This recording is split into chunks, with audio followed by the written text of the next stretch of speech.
বঙ্গোপসাগরে সৃষ্ট লঘুচাপে দেশের উপকূলীয় অঞ্চলে গুড়ি গুড়ি বৃষ্টি হচ্ছে।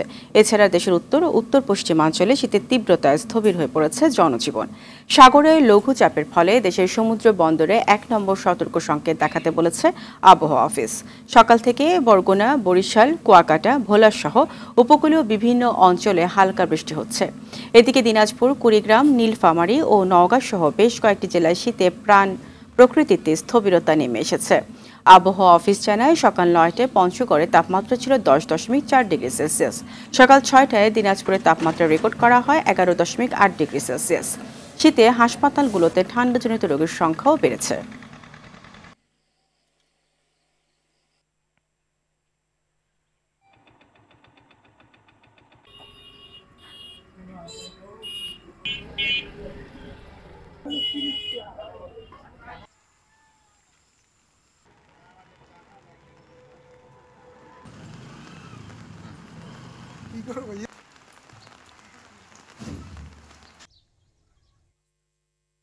নিম্নচাপের প্রভাবে ভোলায় ভোর থেকেই গুড়ি গুড়ি বৃষ্টি হচ্ছে।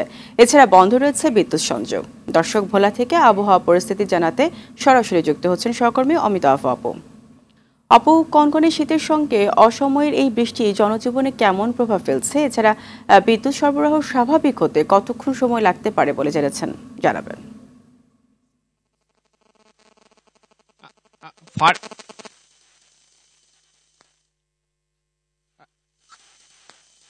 হ্যাঁ ফারিয়া, আপনি যেটা জানতে চেয়েছেন যে ভোলাতে আজ সকাল ভোর রাত থেকে কিন্তু গুড়ি গুড়ি বৃষ্টি হচ্ছে, ক্ষণে ক্ষণে বৃষ্টির পরিমাণটি বেড়ে যাচ্ছে। তবে মেঘ এবং মেঘাচ্ছন্ন আকাশে এবং শীতের মধ্যে, তীব্র শীতের মধ্যে এই যে বৃষ্টি হচ্ছে, মানুষের জনজীবন কিন্তু স্থবির হয়ে পড়েছে। এরকম একটা রাস্তাঘাটগুলোতে তেমন মানুষ নাই, অতি প্রয়োজন ছাড়া তেমন বেরোচ্ছে না। আরেকটি কথা আপনাকে জানিয়ে রাখি, ভোলাতে আজ সকাল ভোর 5টা থেকে বিকাল নাগাদ, সন্ধ্যা নাগাদ বিদ্যুৎ সরবরাহ বন্ধ রেখেছে বিদ্যুৎ বিভাগ। ওজোপাড়িকোর নির্বাহী প্রকৌশলী মোহাম্মদ ইউসুফ আমাদেরকে জানিয়েছেন যে বিদ্যুৎ বিভাগ অর্থাৎ ওজোপাড়িকো এবং সারাদিন তাদের সিস্টেমের কারণে তারা যে কাজ করছে, সেটির কারণে তারা মেনটেন্যান্সের জন্য তারা কাজ করার বিধাতে এই কারণে গ্রাহকদের সকল বিচ্ছিন্ন রাখা হয়েছে, বিদ্যুৎ সরবরাহ বন্ধ রাখা হয়েছে। এদিকে একদিকে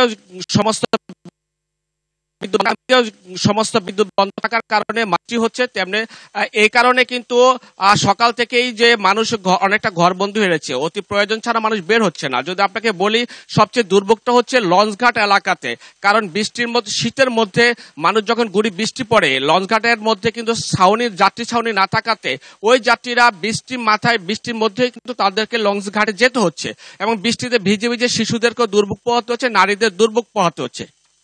এরকম একটি অবস্থা ভোলাতে বিরাজ করছে। আমাদের বিদ্যুৎ বিভাগ আমাদেরকে জানিয়েছে, বিকাল নাগাদ না হওয়া পর্যন্ত তারা জানাতে পারছেন না যে বিদ্যুৎ সরবরাহ তারা সচল করতে পারবেন কিনা। বিশেষ করে পল্লী বিদ্যুৎ সমিতি, সেখানেই সবচেয়ে বেশি গ্রাহকের দুর্ভোগটা বেশি, কারণ সেখানে কাজটা বেশি হচ্ছে বলে সেই জায়গায় তারা সন্ধ্যার আগ পর্যন্ত বিদ্যুৎ পাচ্ছে না। আর ওজোপাড়িকো থেকে বলা হচ্ছে যে তারা বিকালের মধ্যে চেষ্টা করছে বিদ্যুৎ সরবরাহটি স্বাভাবিক করতে। ভোলা থেকে এরকম একটি অবস্থা বিরাজ করছে, গুমোট একটি আবহাওয়া ভোলা বিরাজ করছে। ফারিয়া, এই ছিল ভোলা থেকে আমার সর্বশেষ। অপু, আপনাকে ধন্যবাদ।